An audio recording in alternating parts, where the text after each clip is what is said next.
haven't guessed it by now, we are doing the wise men from the east, not the three amigos or the three caballeros, but the three men from the east.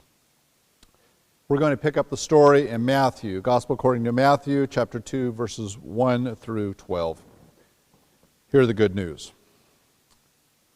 In the time of King Herod, after Jesus was born in Bethlehem of Judah, wise men from the east came to Jerusalem asking, "Where is the child who will be born to be king of the Jews? We have observed his star rising and have come to pay him homage." When King Herod heard this, he was frightened, and all Jerusalem with him. Calling together all the chief priests and the scribes of the people, he inquired of them, "Where is the Messiah to be born?" And they told him, "In Bethlehem of Judah. And so it has been written by the prophet. And you, Bethlehem, in the land of Judah, are by no means the least among the rulers of Judah. For from you shall come a ruler who is the shepherd of my people Israel." Then Herod secretly called the wise men and learned from them the exact time when the star had appeared. And he sent them to Bethlehem, saying, "Go and search diligently for the child, and when you have found him, bring me word so that I may also pay him homage." And when they had heard the king, they set out. And there ahead of them went the star that they had seen at its rising, until it stopped over the place where the child was. And when they saw the star had stopped, they were overcome with joy. And entering the house, they saw the child with Mary, its mother, and they knelt down and paid him homage. And opening their treasure chests, they offered him gifts of gold, frankincense, and myrrh. And having been warned in a dream not to return to Herod, they left for their own country by another road. Probably lots of you are glad that 2020 is now in the can and we're not in that year anymore. I would bet that 2021 has higher expectations than 2020 did going into it, because it was completely thrown off kilter by the coronavirus.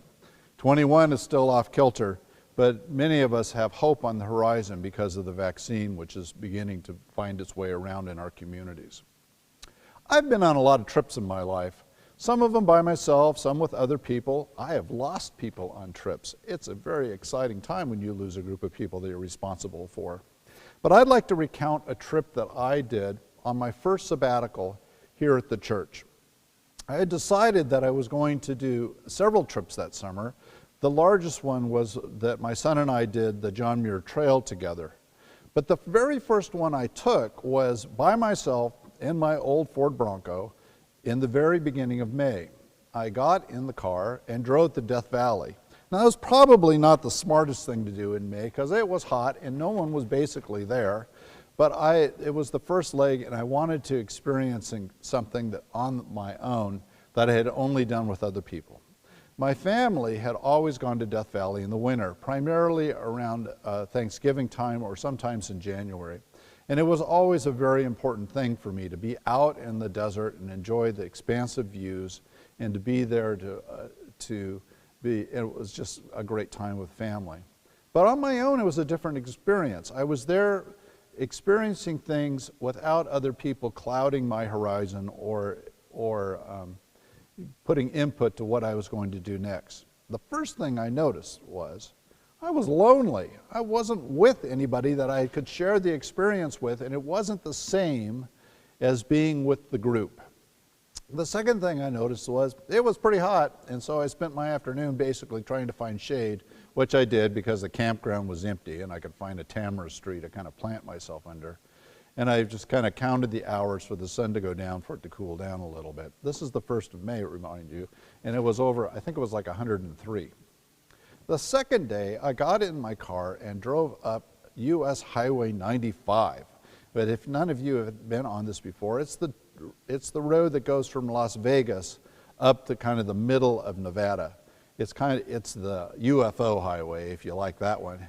It parallels all of the Air Force and Army bases that you can't go into, and people like to go out there and look for UFOs. Didn't see any.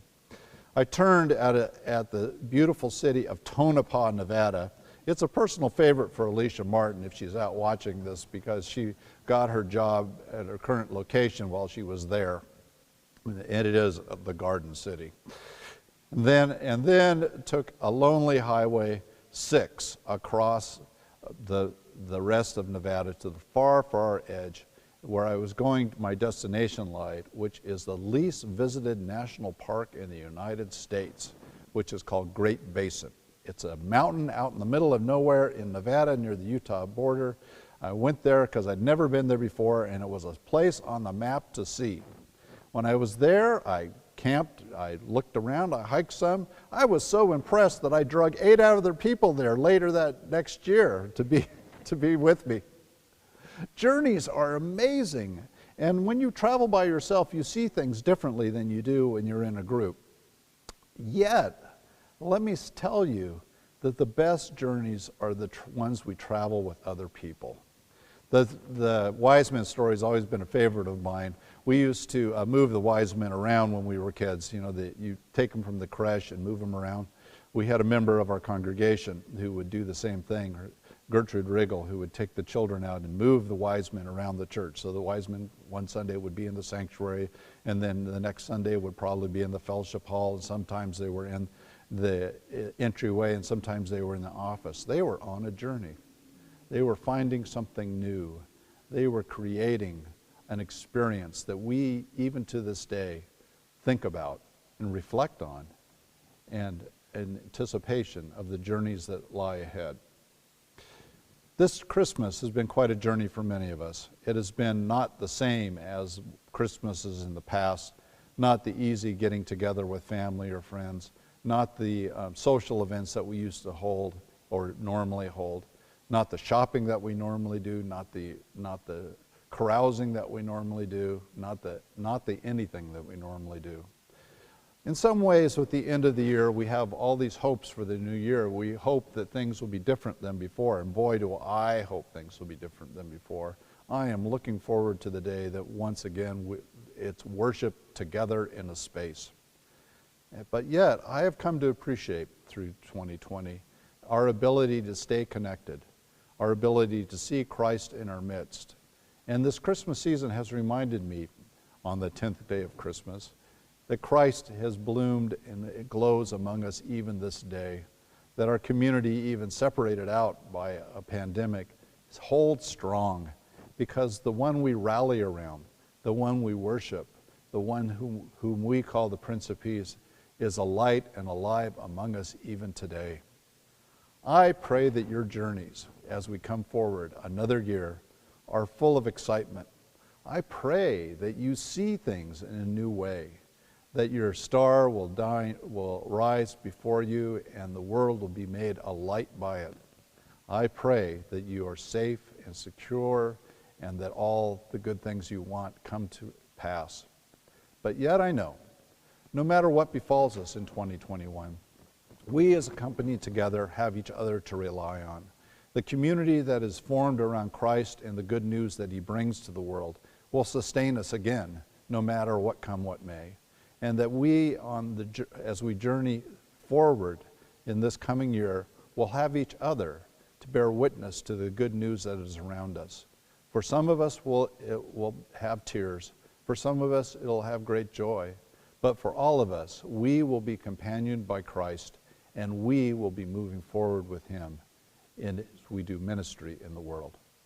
Happy New Year to you all, and I look forward to being with you all in this coming year. Amen.